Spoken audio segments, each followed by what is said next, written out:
What's up, good people? Mark Holmes here, and as always, I want to say thank you all for watching, commenting, subscribing, and being part of the Joe Boo Sports Report.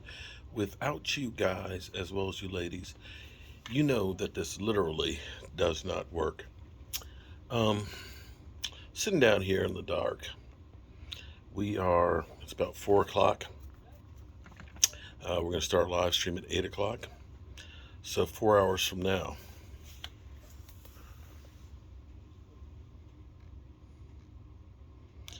I'm sitting here staring at the beast. 2022 one chip challenge turns your tongue blue.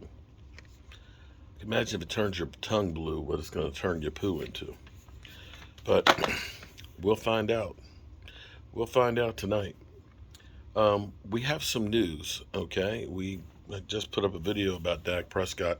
There's optimism that there's possibly could return for the Washington game. I kind of doubt that one, but could be there for the Rams game as well. So one or the other, they think he may be able to be there. And we actually have more news on Dalton Schultz. Dalton Schultz, who hurt his knee. You saw him hurt his knee going down. He came back into the game and for a few more plays. But we had heard that he was going to be getting an MRI last night. They said that they were happy that it wasn't an ACL issue.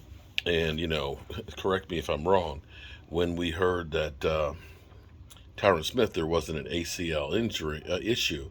And then we found out that basically his hamstring was ripped off the bone.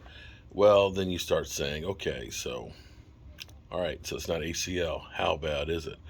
Well, word has actually come through on his injury, and it's a PCL injury, which is, another ligament. It's not your ACL. Your ACL is the one that's the most important one because that's the one that cushions the knee and carries the knee bone and the backbone together. And once you lose that one, you lose stability.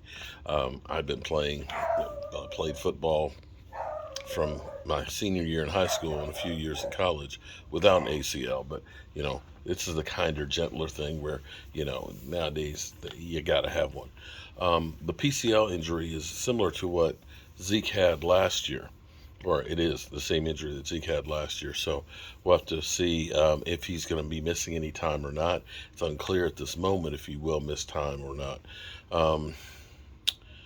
It's not a devastating injury, but it's definitely going to be one that does cause some pain and some mobility issues with it. We saw that it slowed down Zeke Elliott. Now, it may be that there's a little difference between running between the tackles and having 300-pound guys that you're trying to make miss and things, as opposed to being a tight end that's blocking and, of course, running routes. I would think, okay, and don't quote me on this, but I would think you wouldn't be getting as much pounding and wear and tear as you would being a running back running between the tackles. But we'll see how bad it's going to be. I guess this is kind of the best case scenario for the knee injury, that it is just a PCL, and it's a shame that we say just a PCL injury. Okay, all right, but definitely something that's going to probably slow him down. The question last year was, would the Cowboys have been better had they just decided, let's sit Zeke for a few weeks to try and let it heal, which they didn't. He seems to be fine right now. But you could tell that he did not have the same burst as he did before. So, not great news, not as bad as it could be. All right, y'all. I'm trying to get my mind right here for tonight's live stream. Yeah. Yep, hold on. That's a damn Gina.